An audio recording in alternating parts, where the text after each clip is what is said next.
Барлықтарыңызға сәлем. Бүгін шакшука деп аталатын өте оңай әрі тойымды таңғы ас дайындаймыз.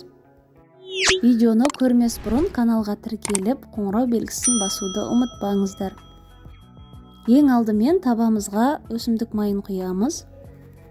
Одан кейін ұсақтап туралған пиязды қуырып аламыз.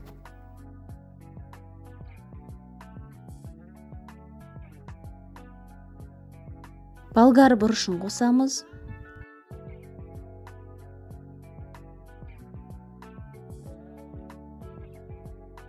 Ұсақтап туралған қызанақты қосамыз.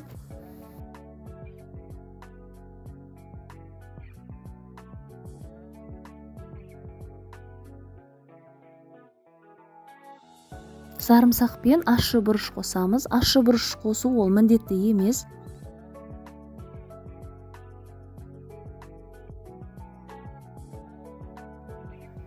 Томатный сок қосамыз. Мен оның орнына қысқа жабылған қызанақтан қостым.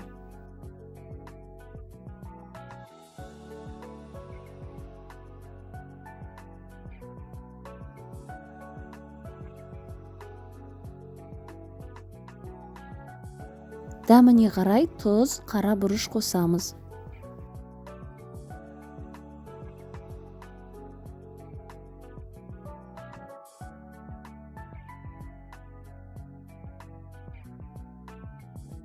Енді жұмыртқамызды қосамыз.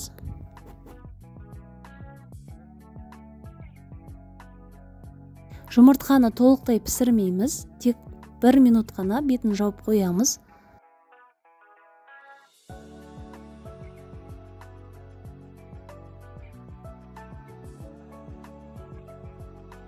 Дайын болғаннан кейін бетіне өзіңіз қалаған көкөністі қосуға болады.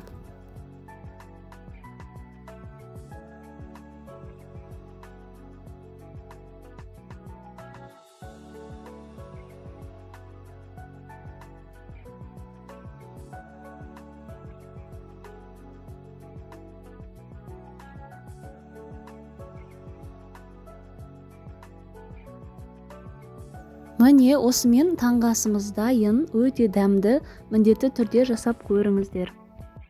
Видео ұнаса, видеоға лайк басып, достарыңызбен бөлісуді ұмытпаңыздар.